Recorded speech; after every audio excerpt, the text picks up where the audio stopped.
Hi there, welcome back to another Papetti Math YouTube video tutorial, where today I am going to be teaching you, yes you, Algebra 1.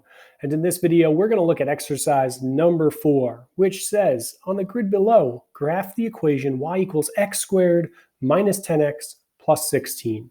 So, once again, we're going to use our handy dandy calculator, and we're going to take that calculator and we're going to put in y equals whatever kind of calculator you're using. You should have a capability of entering an equation.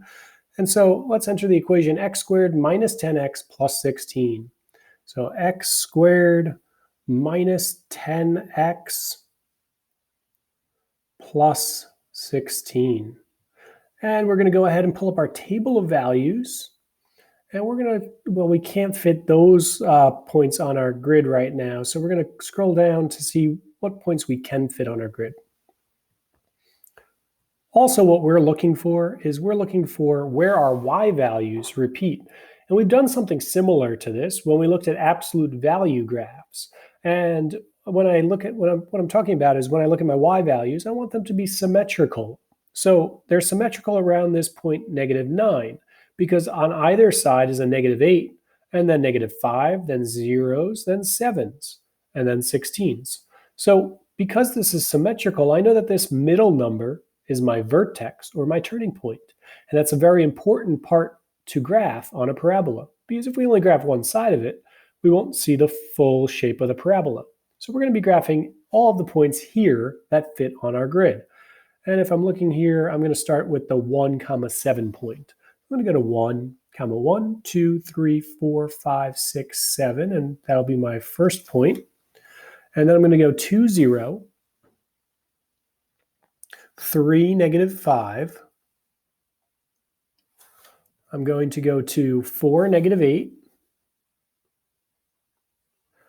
5, -9, 6, -8, 7, -5, 8, 0, and 9, 7.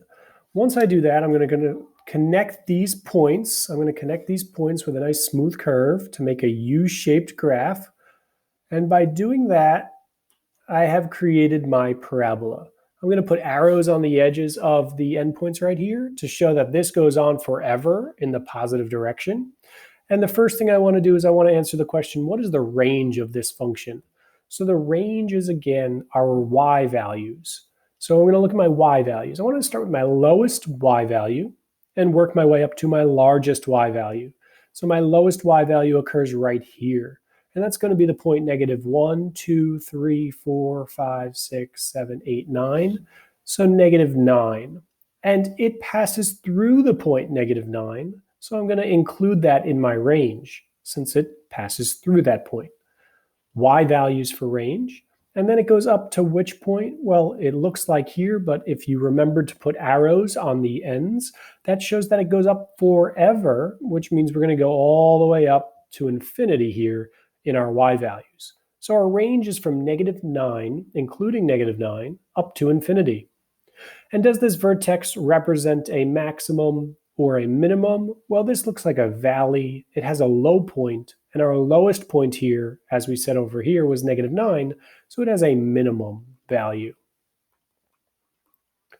What are the zeros of this function? The zeros are the x-intercepts, or the roots, or the solutions, and those zeros occur at 2, 0, and it also crosses or intersects the x-axis at 3, 4, 5, 6, 7, 8, 0.